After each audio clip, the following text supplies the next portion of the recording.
Hello అండి, ice cream cake కోసం అయితే నేను 2 లేయర్స్ వచ్చేటట్టుగా స్పాంజ్ అనేది రెడీ చేసుకున్నాను. అది చల్లారే లోపల మనం మరో పక్కన ఐస్ క్రీమ్ ప్రిపేర్ చేసుకోవాలి. ఐస్ క్రీమ్ కోసం అయితే నేను 1/2 లీటర్ పాలు అయితే తీసుకున్నానండి. అలాగే పాలు మరిగిన తర్వాత షుగర్ అనేది వేసుకున్నాను. ఇది కొంచెం దగ్గరగా అయిన తర్వాత మనము ఇప్పుడు ఇందులోకి మిల్క్ పౌడరు, కార్న్ఫ్లోరు, అలాగే ఐస్ క్రీమ్ పౌడర్ అనేది వేసుకోవాలి. ఇది బాగా చల్లటి పాలలో మనం మిక్స్ చేసుకోవాలండి సెపరేట్గా. ఇప్పుడు ఈ మరుగుతున్న పాలలో అయితే వేసుకొని మనం కలుపుకోవాలి. మనమైతే షుగర్ ఎప్పుడైతే వేస్తామో అలా కలుపుతూనే ఉండాలండి. ఇదైతే చాలా టైం టేకింగ్ అయితే తీసుకుంటుంది. అలాగే ఇప్పుడు ఇదంతా దగ్గరగా అయిన తర్వాత మనం ఇందులోకి వెనిలా ఎసెన్స్ వేసుకోవాలి. అది కూడా స్టవ్ ఆఫ్ చేసిన తర్వాతే వేసుకోవాలండి దించే ముందు.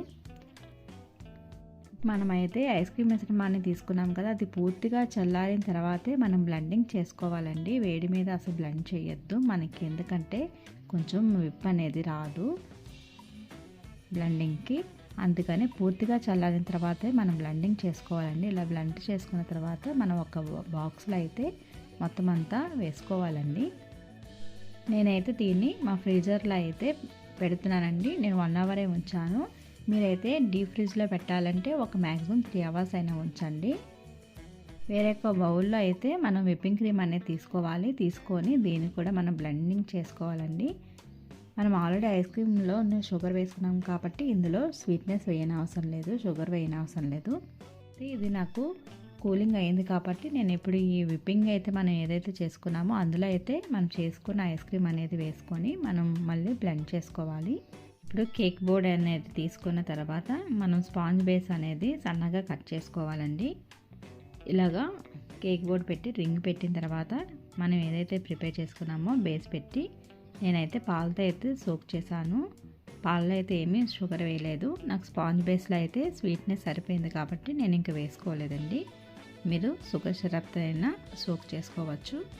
పాలు ఏంటంటే కొంచెం టేస్ట్ బాగుంటుందని చెప్పి నేను పాలతో అయితే సోక్ చేశాను. ఈ విధంగా మనం ఏదైతే ఐస్ క్రీమ్ చేసుకున్నామో అదంతా వేసుకొని నీట్గా లెవెల్ చేసుకున్న తర్వాత పైన బటర్స్కాచ్ నట్స్ అలాగే వైట్ చాకో చిప్స్ వేసానండి. ఇప్పుడైతే దీన్ని మనం ఫ్రిడ్జ్లో పెట్టాలండి. నేనైతే ఫ్రీజర్లో పెట్టాను ఒక 1 అవర్.